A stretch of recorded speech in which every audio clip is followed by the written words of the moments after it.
அம்மன்னஸ்டோ channel நேயர்கள் அனைவருக்கும் அன்பான வணக்கம். தமிழ் புத்தாண்டு எப்படி இருக்க போகுது அனைத்து ராசிக்காரர்களுக்கும் அப்படிங்கிறத பற்றி தான் தெரிஞ்சுக்க போகிறோம் இந்த வீடியோவில்.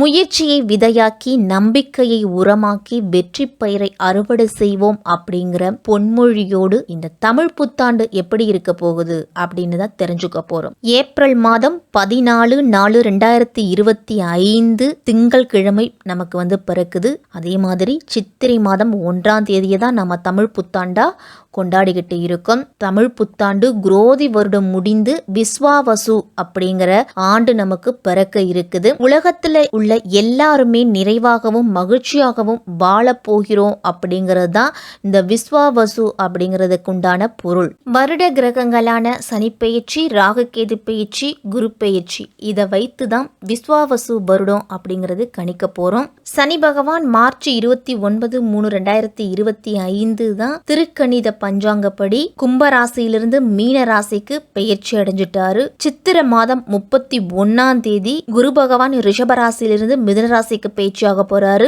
வைகாசி மாதம் 4ஆம் தேதி ராகு கேது பெயர்ச்சி இருக்குது. இதுவரைக்கும் மீன ராசியில இருந்துட்டு வந்த ராகு கும்பராசிக்கு பெயர்ச்சி ஆகிறாரு. கன்னிராசியில இருந்துட்டு வந்த கேது சிம்ம ராசிக்கு பெயர்ச்சியாக போறாரு. இந்த கிரகங்களோட மாற்றம் உங்க ராசிக்கு என்ன பலனை கொடுக்கும் அப்படிங்கறத பத்தி தான் விரிவாவே நாம தெரிஞ்சுக்க போறோம். உழைப்பிற்கு அதிக முக்கியத்துவம் கொடுக்கக்கூடியவங்க தான் இந்த மேச ராசிக்காரர்கள். விஸ்வாவசு வருடம் உங்களுக்கு வியக்கக்கூடிய தகவல்களை கொண்டு சேர்க்கக்கூடிய ஆண்டா இருக்க போகுது. மேஷ ராசிக்கு இந்த விஸ்வாவசு வருடம் நன்மை தீமை இரண்டும் சரிசமமாய் இருக்கக்கூடிய வருடமாய் இருக்க போகுது.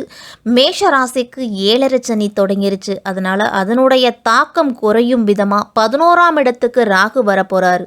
ராகு உங்க ராசிக்கு 12ஆம் இடம்னு சொல்லக்கூடிய விரயஸ்தானத்துல இருக்கிறாரு விஸ்வாவசு வருடத்தின் தொடக்கத்துல.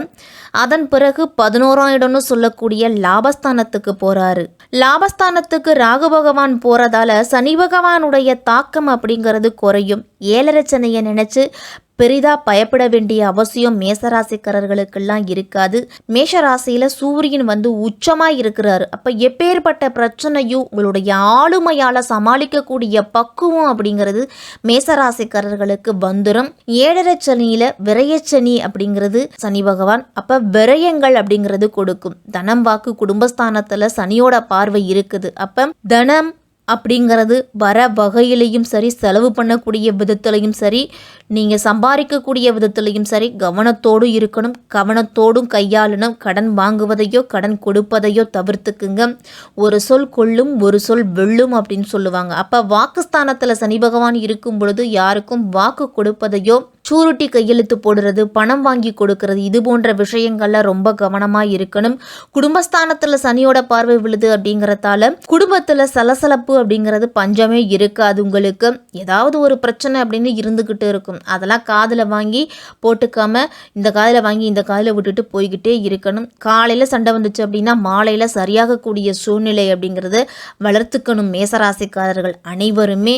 குரு பகவான் மேசராசிக்கு 2ஆம் வீட்டில் இருக்கிறாரு. இந்த குரு பெயர்ச்சி சித்திர மாதம் 31ஆம் தேதி தான் மிதுன ராசிக்கு போறாரு. அப்ப உங்க ராசிக்கு நீண்ட காலமா திட்டமிட்ட வெளியூர் வெளிநாடு பயண முயற்சிகள் அப்படிங்கிறது மேசராசிக்காரர்களுக்கெல்லாம் சாத்தியமாகும். அந்த வெளியூர் பயணம் வெளிநாட்டு பயணத்தின் மூலமா உங்களுக்கு ஆதாயம் அப்படிங்கிறது உண்டு. குழந்தை பாக்கியம் இல்லாம தபிச்சுக்கிட்டு இருந்தவர்களுக்கு குழந்தை பாக்கியம் அப்படிங்கிறது கிடைக்க போகுது. குழந்தை பாக்கியத்துக்கான மருத்துவ சிகிச்சைகளையும் நல்ல முன்னேற்றம் இருக்கும். 7.5 சனியில் நிறைய விரயங்கள் இருக்கும் மேசராசிக்காரர்களுக்கு. அந்த விரயங்களை ஈடுகட்டும் அளவுக்கு ராகு பகவான் வருமானத்தை கொடுப்பாரு. நீண்ட காலமாக பூர்வீக சொத்துக்களை விற்பனை செய்வதில் இருந்துட்டு வந்த தடை அப்படிங்கிறது நீங்கும். சொத்துக்களை விற்று அதன் மூலம் ஆதாயம் அப்படிங்கிறது கிடைக்கும். மேசராசிக்காரர்களுக்கெல்லாம் வழக்குகளில் உங்களுக்கு சாதகமான தீர்ப்பு கிடைக்கும். நீண்ட காலமாக இருந்துட்டு வந்த திருமண தடை அப்படிங்கிறது விலக போகுது. சுப செலவுகள் அப்படிங்கிறத நீங்க செஞ்சுக்கிட்டீங்க அப்படின்னா விரய செலவுகளுடைய தாக்கம் குறையும். தந்தை மகன் உறவுல இருந்துட்டு வந்த மனக்கசப்பு நீங்க போகுது. குடும்பத்துல மகிழ்ச்சி அப்படிங்கிறது அதிகரிக்கும். மேசராசிக்காரர்கள் இதிலெல்லாம் கவனமாக இருக்கணும். அப்படின்னா செலவுகள் அப்படிங்கிறது அதிகரிக்கும். இந்த ஏழரை சனி காலகட்டத்தில் ஆடம்பர செலவுகளை குறைச்சிக்குங்க. கடன் வாங்குவதில் மிகுந்த கவனத்தோடு இருக்கணும். உங்களுடைய கையிருப்பு நம்மளால் இந்தளவு தான் முடியும் அப்படின்னா இந்தளவு கடன் வாங்குவதையே கொஞ்சம் அதிகம்தான் அப்படின்னு நினச்சிங்க அப்படின்னா அதை குறைச்சிக்கணும். கையிருப்புக்கு மேலே போச்சுன்னா வட்டிக்கு வட்டி அப்படிங்கிற நிலைமை போய் ரொம்ப கஷ்டப்பட வேண்டிய சூழ்நிலை மேசராசிக்காரர்களுக்கு வந்துடும். சனி பகவான் 12ஆம் இடத்துலேருந்து 2ஆம் வீட்டை பார்க்கறதால செலவுகள் அதிகரிக்கும், வருவாய் குறையக்கூடிய நிலையும் உண்டு, கடன் சுமை அப்படிங்கிறது அதிகரிக்கும். அதனால் எல்லா விஷயத்துலேயும் நிதானமாக சிந்தித்து செயல்படணும். தொழிலில் முதலீடு சார்ந்த விஷயங்களில் மிகுந்த கவனத்தோடு இருக்கணும். புதிய முயற்சி அப்படிங்கிறது இந்த காலகட்டத்தில் எதுவுமே செய்ய வேண்டாம். காரியங்களில் கால தாமதம் அப்படிங்கிறது இருக்கும். புதிய முயற்சிகளில் ஈடுபடும் பொழுது ரொம்ப கவனமாக இருக்கணும். உடல் ஆரோக்கியத்திலையும் ஒரு சில பிரச்சனைகள் அப்படிங்கிறது இருக்கும். ஆரோக்கியத்தில் மிகுந்த கவனத்தோடு இருக்கணும். மேசராசிக்காரர்கள் அனைவருமே குடும்பம் எப்படி இருக்கும்? மேசராசிக்காரர்களுக்கு குடும்பத்தில் யாரையும் புண்படுத்தாமல் நீங்கள் நடந்துக்குங்க. இந்த வருடத்தில் அசையா சொத்துக்களின் மூலமாக உங்களுக்கு வருமானம் அப்படிங்கிறது கிடைக்கும். சில விஷயங்களில் சாமர்த்தியமாக செயல்படுவீங்க. மேசராசிக்காரர்கள்லாம் மறைமுக எதிர்ப்பு அப்படிங்கிறது வரும். வழக்கு விவகாரங்கள்லாம் உங்களுக்கு திடீர் திறப்பும் அப்படிங்கிறது ஏற்படலாம். குறைந்த உழைப்பில் அதிக ஆதாயம் கிடைக்கும் அப்படின்னு பேராசை அப்படிங்கிறது பட வேண்டாம் மேசராசிக்காரர்கள்.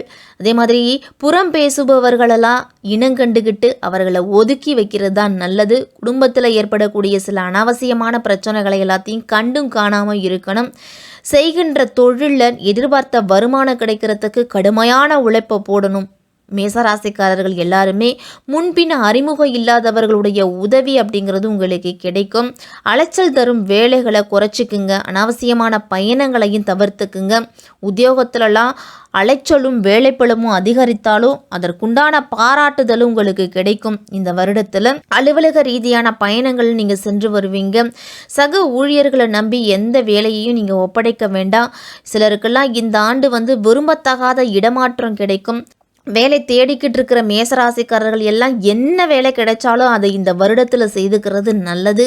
வியாபாரிகள்லாம் கொடுக்கல் வாங்கல் விஷயத்தில் கவனத்தோடு இருக்கணும். தொழில் ரீதியாக புதிய திருப்பம் அப்படிங்கிறது ஏற்படும். கூட்டுத்தொழில் புரிவோர்லாம் சற்று உஷாராக இருக்கிறது நல்லது. அரசியல்வாதிகளுக்கெல்லாம் இந்த ஆண்டு அனுகூலமான திருப்பம் அப்படிங்கிறது இருக்கும். கட்சி மேலிடத்திலிருந்து உங்களுக்கு பாராட்டு உண்டு. புதிய பதவிகள் கிடைக்கும்.